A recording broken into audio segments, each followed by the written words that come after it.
want to be cremated when I die. That's my truth.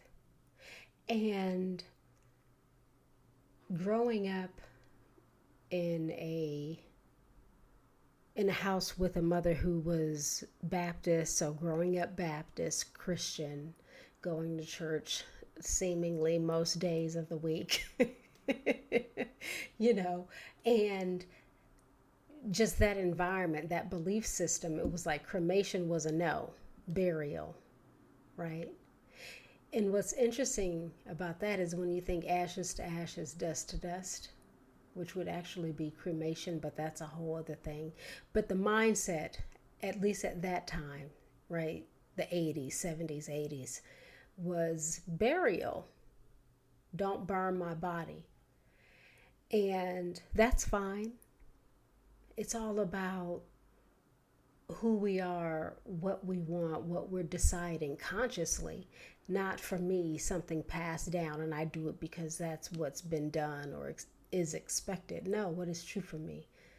That's the truth, whatever is true for me. And after working for almost a decade in hospice and then, palliative care, I've had a lot of time to pan out and look over things and assess and find what's true for me. When my father died when I was 29, I want to say I was 29, 28, 29. When he died, there was just you're scrambling. When it's sudden, you're scrambling, you're trying to figure out, you go with what you know, which is burial and all the things that come from that. But fast forward to now and all of the knowledge and understanding and insight and now wisdom that I have about it all, it's like, no.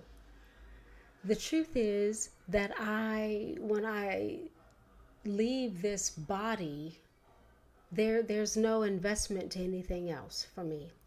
And so how might I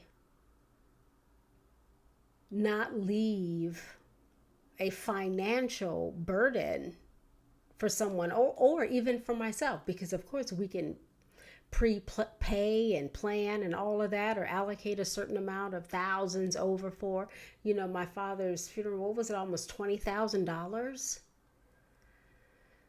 And I remember the weight of that on me. So much there to unpack.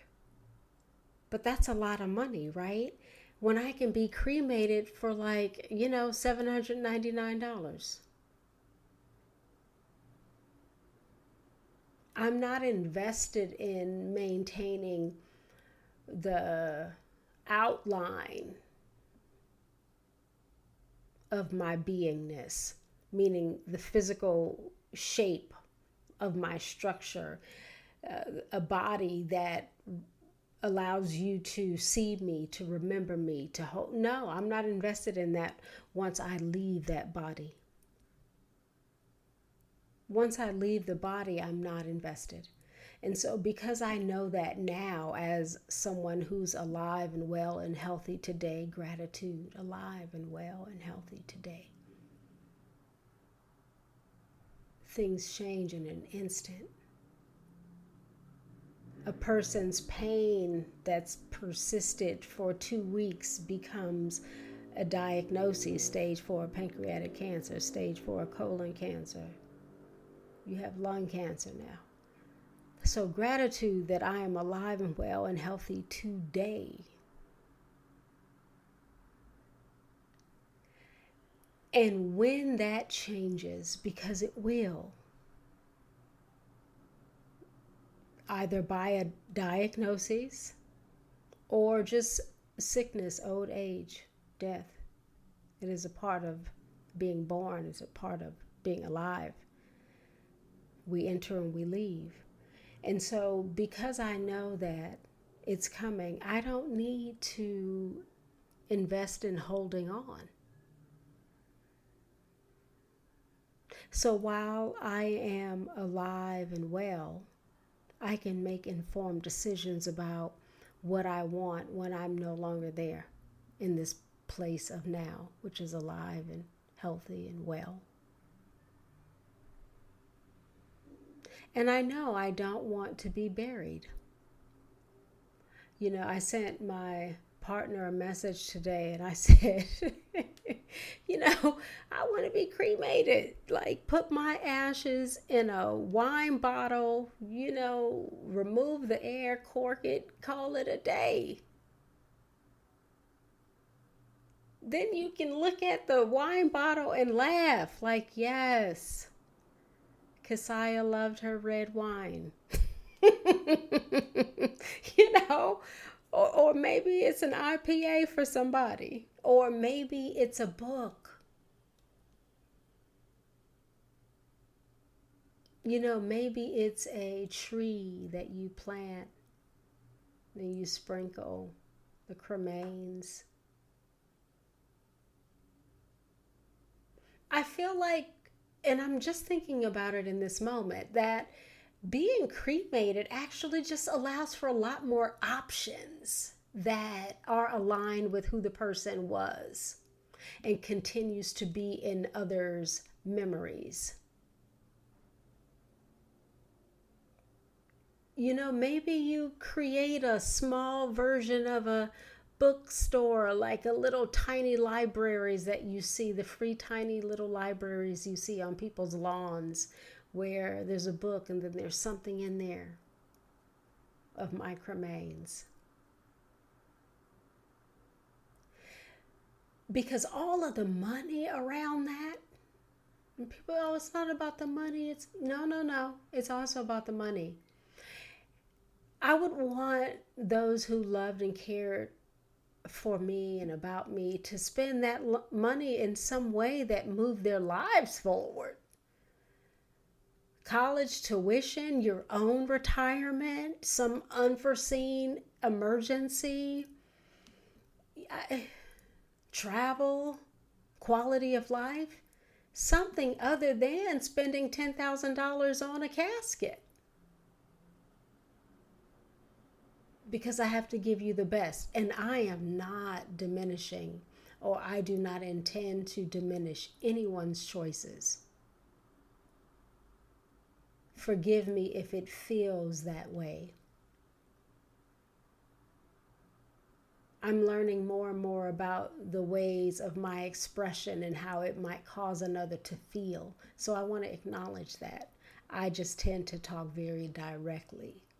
And really, I'm talking about myself and my choices, not to the diminishment of anyone else's. There's room and space for all of us, right?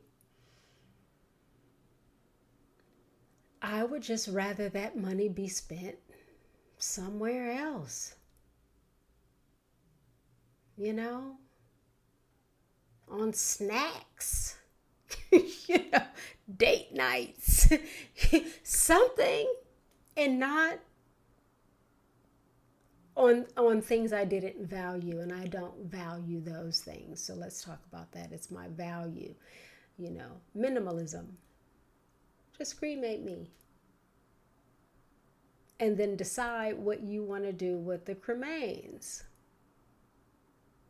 And just do what I would want done, or what reminds you of me, right?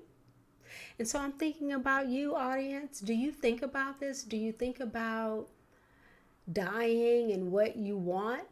Or is it just so far from your desire to touch and access that, they'll figure it out? Who are you in this equation, right? Let's talk about it.